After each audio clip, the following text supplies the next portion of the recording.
अस्सलामुअलैकुम दोस्तों। तो मोदी जी 2 दिन पहले यूनाइटेड अरब इमारात गए और उसके बाद एक जहाज भर के हो सकता कि बकरे गिफ्ट देने वाले थे यूएई के राजा को भाई खाने के वास्ते बकरीद में कुर्बानी करके, लेकिन किसकी नजर लग गई कि बकरे पूरे समंदर में गिर गए। थोड़ा डिटेल्स में बता देता हूँ। इंडिया से यूएई भेजे जा रहे कुर्बानी के बकरों को ले जाने वाला एक बड़ा कार्गो जहाज ओमान के समंदर के करीब ड्रोन हमले का निशाना बन गया। ये जहाज सोमालिया से रवाना होकर यूएई के शारजा पोर्ट की तरफ जा रहा था, जहां ईद उल अधा से पहले कुर्बानी के लिए हजारों बकरे पहुंचाए जा रहे थे। हमले के बाद जहाज में जोरदार आग लग गई और देखते ही देखते जहाज पानी में डूबने लगा, जिसकी वजह से अफरा तफरी मच गई। रिपोर्ट के मुताबिक जहाज में मौजूद तकरीबन 4000 कुर्बानी के बकरे समंदर में गिर गए। मकामी मछुआरे और रेस्क्यू टीम फौरन मदद के लिए पहुंच गए और समंदर में गिरने वाले बकरों को बचाने की कोशिश शुरू कर दी। कुछ वीडियोस और तस्वीरें सोशल मीडिया पे वायरल हो रही जो आप देख रहे। तो इसके अलावा हैदराबाद में सियासी माहौल गर्म होता जा रहा है। बीआरएस के वर्किंग प्रेसिडेंट केटी रामाराव यानी केटीआर ने union minister of state for home affairs Bandi Sanjay Kumar को तुरंत कैबिनेट से हटाने की डिमांड की है, ताकि इनके बेटे बंडी भगीरथ से जुड़े पॉक्सो केस की जांच बिल्कुल फेयर और इम्पार्शियल तरीके से हो सके। केटीआर ने कहा कि शायद इंडिया की तारीख में पहली बार ऐसा हो रहा है कि किसी बैठे हुए यूनियन मिनिस्टर के बेटे के खिलाफ लुकआउट नोटिस जारी करना पड़ा हो। इन्होंने सवाल उठाया कि आखिर मुलजिम 9 दिन तक कहां छुपा रहा, किसने उसे प्रोटेक्शन दिया और किन लोगों ने इसकी मदद की। केटीआर का कहना था कि जब तक बंडी संजय अपने कॉन्स्टिट्यूशनल पोस्ट पर बने रहेंगे तब तक न्यूट्रल इन्वेस्टिगेशन मुमकिन नहीं है। इन्होंने मरकज की मोदी सरकार से डिमांड की कि तुरंत एक्शन लेते हुए बंडी संजय को यूनियन कैबिनेट से हटाया जाए, ताकि इन्वेस्टिगेशन पर किसी तरह का प्रेशर या इन्फ्लुएंस ना रहे।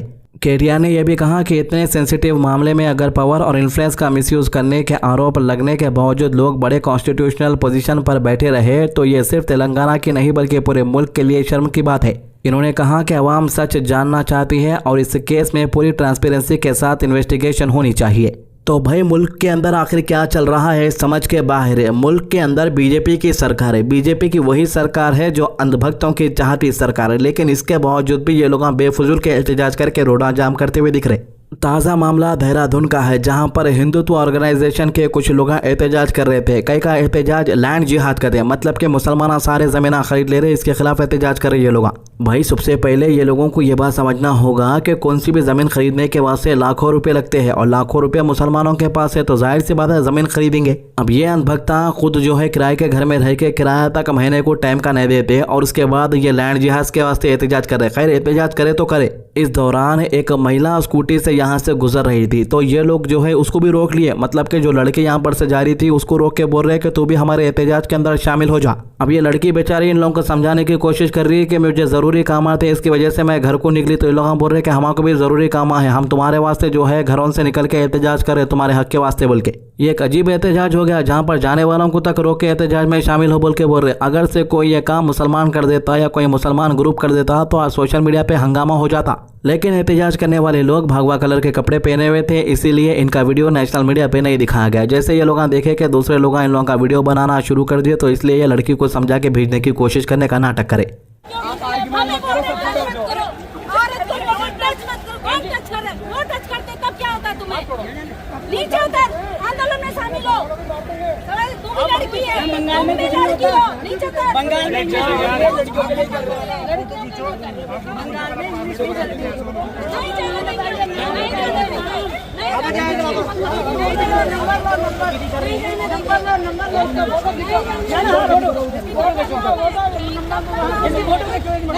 अरे यार एक फोटो खींचो ना, नंबर आप इधर नहीं जाओगे, बात खत्म। खड़ा कर रही है, उधर खड़ा करो ना, उधर खड़ी करो। यहाँ क्यों गाड़ी उधर खड़वाओ, यहाँ कोई जगह नहीं है। आप जाओ बस।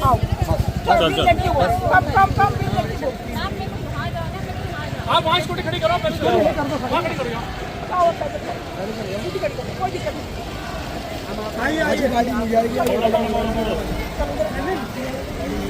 हैदराबाद के मोइनाबाद इलाके में एक फार्म हाउस पार्टी उस वक्त दर्दनाक हादसे में तब्दील हो गई जब एक नौजवान जो अपने दोस्तों के साथ सेलिब्रेशन के लिए आया था मशकूक हालत में स्विमिंग पूल में डूब गया। ये वाक़े के बाद पूरा फार्म हाउस में अफरा तफरी का माहौल पैदा हो गया और यहाँ मौजूद लोग शौक में चले गए। मकामी लोगों ने फौरन पुलिस को इत्तला दी, जिसके बाद पुलिस टीम मौके पर पहुंच गई और जांच शुरू कर दी। पुलिस हर एंगल से केस की तहकीकात कर रही है और पार्टी में मौजूद लोगों से पूछताछ की जा रही है। साथ ही फार्म हाउस के CCTV फुटेज भी चेक किए जा रहे।